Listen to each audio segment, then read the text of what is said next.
This is SelfWork, and I'm Dr. Margaret Rutherford. At SelfWork, we'll discuss psychological and emotional issues common in today's world and what to do about them. I'm Dr. Margaret, and SelfWork is a podcast dedicated to you taking just a few minutes today for your own self-work. Hello and welcome to the 162nd episode of the SelfWork podcast. I'm so glad you're here. I'm Dr. Margaret Rutherford, a clinical psychologist out of Fayetteville, Arkansas. SelfWork is all about trying to reach people who are interested in psychological and emotional issues, or perhaps have been initially diagnosed with depression or anxiety and you're looking for answers, or even to those of you who might not darken the door of a therapist or don't think you would, but are just curious enough to want to know a little bit more about what a therapist might have to say. There's so much ignorance about what therapy really is, so maybe SelfWork will give you a little slice of that reality. Today we're going to be talking about the difference between narcissism and healthy narcissism. Now there are big differences, but the word narcissistic is being thrown around so much these days. I thought I'd do my part to keep things clear. I'm going to quote 3 different experts on the subject, so there's lots of info today, so hang on. As I said, we'll go over the traits of narcissism, which you can listen to episode 122 also, which is on narcissism. We'll contrast that with more healthy narcissism.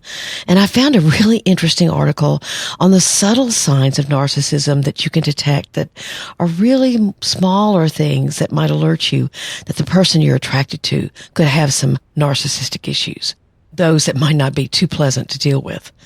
Our listener email, which is a regular feature of SelfWork, is from a mom who's overshared with her oldest daughter about her father's financial issues and now regrets her actions. This happens often when especially an older child is pulled into an adult dynamic, so we'll talk about that. So sit back and relax. I'm so glad you're here, and we're going to talk about narcissism.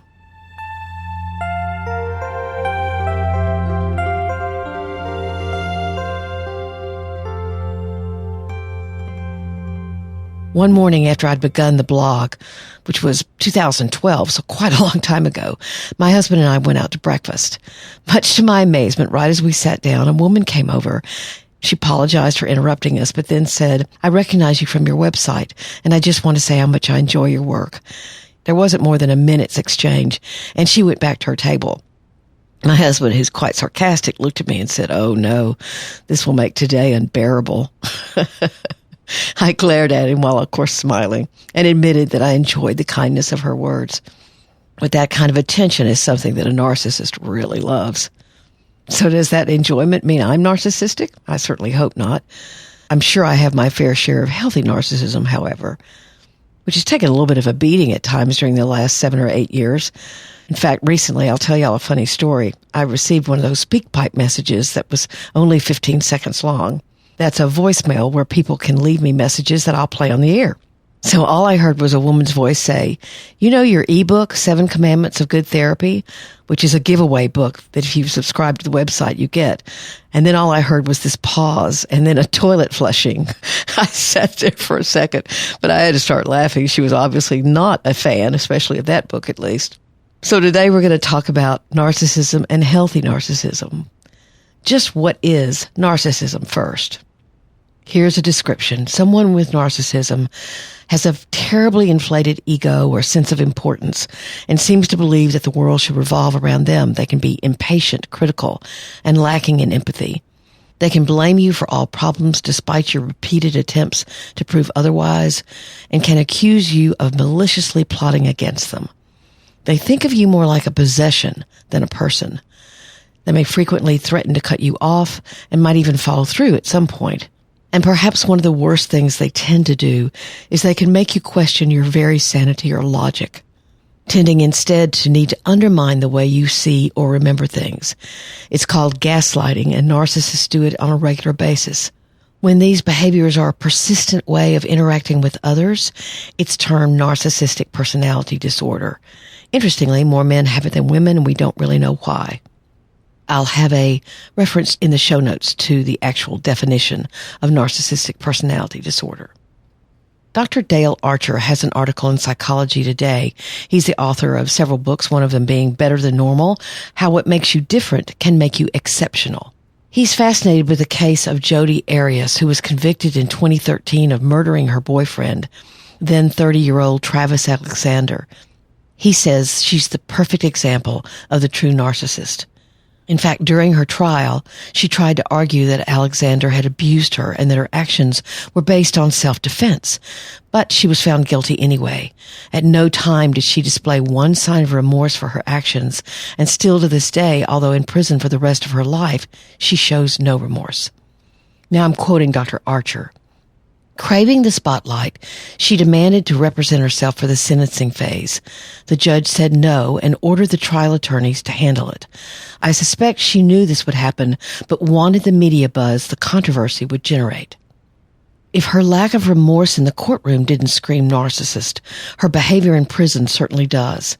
She spends time selling her drawings online, video calling fans, and chatting by phone with others. In fact, he talks about that she's developed some sort of friendship with rapper Lefty Williams. And in this phone call, they're talking about being the most hated people in America. And she says, "It's all good. If this is what it's like to be hated, keep hating. I have so much love coming in my direction. I can't respond to it all." And he asks us to think about this for a second. She's embracing the love and hate she got for committing murder.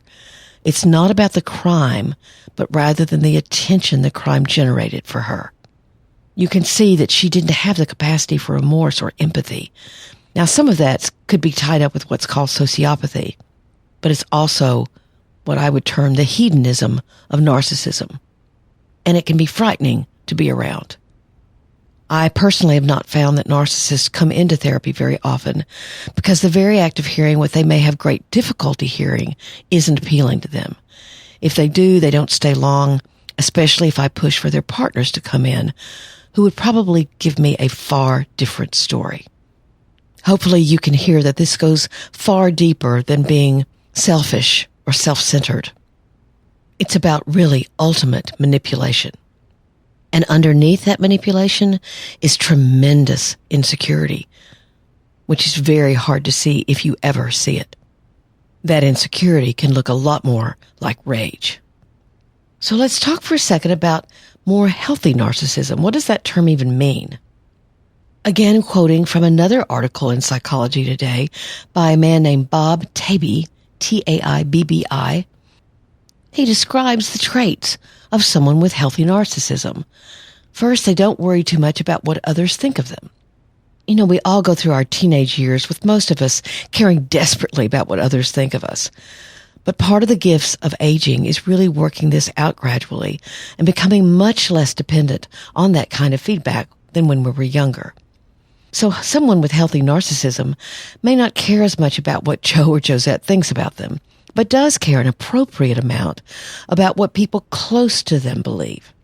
Here I'm quoting Bob Taibbi. The healthy middle ground here is not caring what most people think of you, but caring a lot about what those close to you think about you. Not in terms of your achievements and garnering praise, but in caring whether they feel respected by you, feel safe enough to be honest, open, and intimate with you, feel that you sincerely care about their well-being. Something else that healthy narcissists do is they don't take things personally. True narcissists are highly sensitive to praise and to perceived slights. Everything is about them. Whereas healthy narcissism is seeing yourself on a spectrum. You have strengths that others may not have, but you also have vulnerabilities that others don't. We all exist on that spectrum. This isn't a better or worse dynamic. The third thing is that healthy narcissists focus on their own values. Here again is the difference. True narcissists are constantly looking to see what impact they're having on others. Healthy narcissists simply live their lives honoring their own values and goals. Using myself as an example again, when I first started blogging, it was so tempting to compare how my Facebook page or whatever was doing with others. Obviously, if I compared it to those that were more popular, I was in deep trouble. So I try to remind myself all the time, and still do actually, why I'm doing what I'm doing. I'm trying to honor my own value and my own goals. I've always liked watching swimming for some reason. I'm not a swimmer, but I like watching it because it's intrigued me that they seem to know where the other swimmers are, but they don't ever seem to really look. I guess I need to check that out with a swimmer. They probably do look. A fourth trait of healthy narcissism is that a healthy narcissist likes being around other people and learning from them, hearing about their lives, but they don't try to dominate or own the conversation. You probably know someone who can't talk to you about you, but rather makes the conversation about them. Now that's self-centeredness, but in its most extreme, it's true narcissism. And then the last trait is interesting. Healthy narcissists take responsibility for their actions. So, healthy narcissists recognize when they're wrong. They apologize if they are, and if they've hurt someone they care about. But they're also not the kind of people who carries that shame around with them. Once a healthy narcissist apologizes and sincerely does apologize, they're ready to move on. I think actually this is the main way that most of us could determine whether or not someone has some narcissistic traits. Do they actually take responsibility for themselves and show appropriate empathy and compassion? And if they don't, there's a problem. I'll give you probably one of the most dramatic examples that's ever happened to me as a therapist of true self-centeredness and lack of empathy. I'm sure I could think of other things, but this one was really incredible. I was seeing a young woman, and she told me she was dating someone that she'd really like me to meet and sort of assess and help her evaluate. I said, fine, although I don't usually do that, but I can't quite remember the circumstance. There was some reason that it was important. Well, they were coming together that afternoon, and she called me and said, well, I'm sick, so I can't come, but he still wants to. Again, a little doubtful. I said, well, whatever the circumstance, okay, that's fine. Well, he shows up with another girl. And I looked at him and I said, why are you here and why have you brought someone else? And he said, well, I thought I'd use this session to try to figure out whether I want to date your patient or this girl. I looked at him and said, I'm not interested in doing that. You may leave. And since you're not my patient, this is not a confidential conversation. Because he hadn't even walked in my door yet. I contacted her, obviously, and told her what had happened. There was just such entitlement and insensitivity to what her situation might be.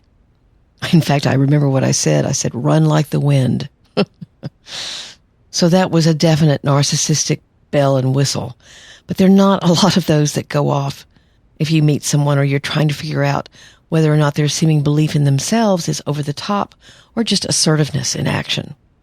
But Dr. Craig Malkin, again in Psychology Today, gives us some interesting things to think about. He's written a book called Rethinking Narcissism, and he describes these more subtle things that you can see.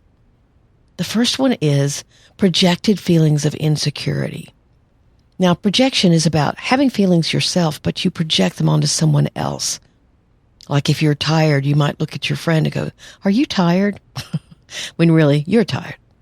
Now I'm going to quote Dr. Malkin. Narcissists say and do things, subtle or obvious, that make you feel less smart, less accomplished, less competent. It's as if they're saying, I don't want to feel this insecure and small. Here, you take the feelings. Picture the boss who questions your methods after their own decision derails an important project, or the date who frequently claims not to understand what you've said, even when you've been perfectly clear, or the friend who may give you very faint praise and says things like, you did a pretty good job on that. Maybe you can begin to see that those are more subtle ways of projecting insecurity onto you. The second more subtle sign is what he calls emotion phobia. Basically, narcissists aren't comfortable with feelings. So if you're trying to express an emotion to them, they're going to change the subject. They don't want to seem out of control ever. So if someone rages at you, they may not be a true narcissist who'll count more on manipulation than rage. Now, I had never actually thought of this. I think this is a fascinating, more subtle sign. He says they'll give you a fragmented family story. What you'll hear from a narcissist or a true narcissist is a very broken up story about their childhood. Now, there are some deep-seated reasons for this, but they may want their family to kind of seem like a fairy tale, and yet the details don't make sense. I remember a man who repeatedly told his wife how he'd been a star baseball player as a child and was on one of those traveling teams. His parents came to every game, and none of that ended up being true, which she found out after she'd been married to him for quite a long time and met, of course, some of his childhood friends. But he kept on with that story. And if memory serves, I believe he did have a fair amount of narcissism. So a fragmented family story means a story that just doesn't seem to add up. This last one is a very interesting one and actually is fairly common known, or much more commonly known than others. I've heard it termed love bombing, but here you go. A true narcissist will tend to idolize you at first, or you'll hear that they idolize someone else. Now, as soon as you or that someone else are human, and they find that out, then all hell can break loose as they feel like they've been duped rather than realizing it was their idolizing you that's the problem. Of course, if you've been shamed or you are insecure yourself or needy, that love bombing doesn't alert you to its danger because it can feel like rain after a drought. But if you're being put up on a pedestal, watch it, because you're going to come off. Now again, this is different from when we fall in love and we can't wait to be with the other person, or we don't think we've ever met anybody more funny or more interesting or more sexy or whatever it is. That's what I call lust love. But that's not the same as love bombing. So you can see that there are some real differences between narcissism and healthy narcissism. Healthy narcissism is actually something you want someone to have, that you go for their advice, their expertise. You want them to believe in themselves and have good reason for it, of course. But you go for their sense of confidence and competence. And perhaps you could even consider developing some healthy narcissism of your own, trying to not worry so much about what others think of you, not taking things personally, and focusing on your own values, taking responsibility for yourself, and enjoying the company of others, because you can learn and grow with them. But watch out for those more subtle signs of narcissism.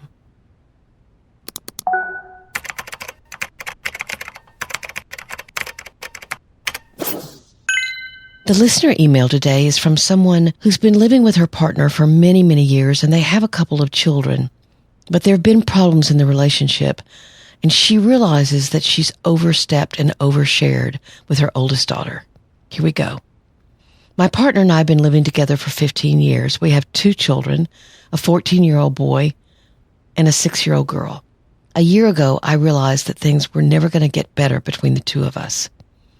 The main issues are control and manipulation regarding finances.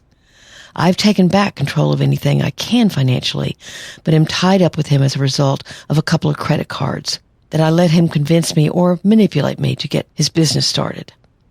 The reason for my email is regarding the relationship I have with my son. I'm ashamed to admit that over the last year, I've shared many financial details about his father to him in order for him to understand why things are so tense and why we'll eventually separate. Initially, the conversation was just a simple explanation, but it became more of a conversation, and eventually we started discussing him when he made either of us angry. I realized at many points along the way that this was damaging.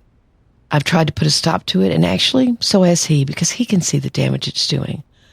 I want to undo this because he loves his dad very much.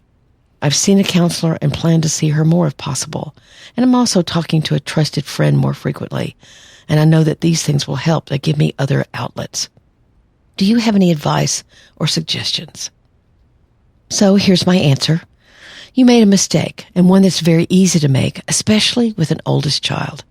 And I hope you're giving yourself credit for recognizing the issues with boundaries.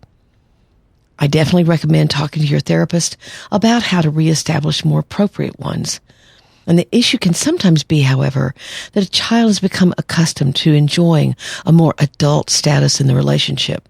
And when it's taken away, even though he may realize that it's hurting his relationship with his dad, it can feel sort of like a demotion. So if possible, It might be helpful for him to have a few sessions with another therapist, not yours. And then you go there with him as he discovers that perhaps he has some anger with you. I'd also recommend looking at what might be anger avoidance in you, talking to your son, for example, instead of confronting your partner. Or it could be loneliness or other things. And of course, that trusted friend is a good idea as well. One of the things you don't address is if your partner knows that you've shared information about him with your son. So that's also an issue to decide. Not knowing other circumstances, I can't give an opinion there. It might be dangerous, I don't know. But it's something to consider. Because it's still a secret between the two of you. But good luck to you. It sounds like your shame has led you to look at your behavior more closely, which is good. And now you can let it go, or at least I hope you can. That's an interesting dynamic, and again, it's called enmeshment when you get too close to a child or you treat a child as if they are an adult. But you can fix it with effort on both parts.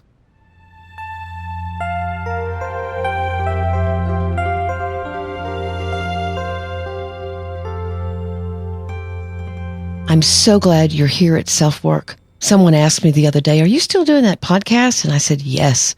And I love it. It adds so much to my life. I hear from so many of you. Please email me at askdrmargaret@drmargaretrutherford.com. It gives me a chance to know who I'm talking with. What problems do you have? What struggles do you have? What strengths do you have? What would you like for me to talk about? And that's really very helpful. You can also go to my website and subscribe at drmargaretrutherford.com, or of course, subscribe wherever you listen. But if you do it on the website, you'll get my weekly newsletter, which includes a blog post and a podcast. No more, I promise. Maybe a greeting from me or something. But that's it. It's a very easy way to keep in touch with me. I did want to address a comment that a listener made about my Sexless Marriage podcast.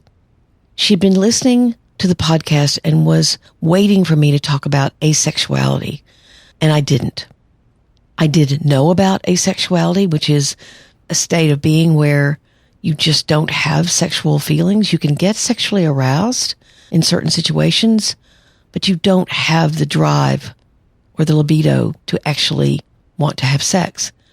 And I should have said something about it, but I was thinking of that podcast as more about how couples create problems in their sexual lives, not individual issues. I didn't talk about lack of libido and depression either, which is different from asexuality.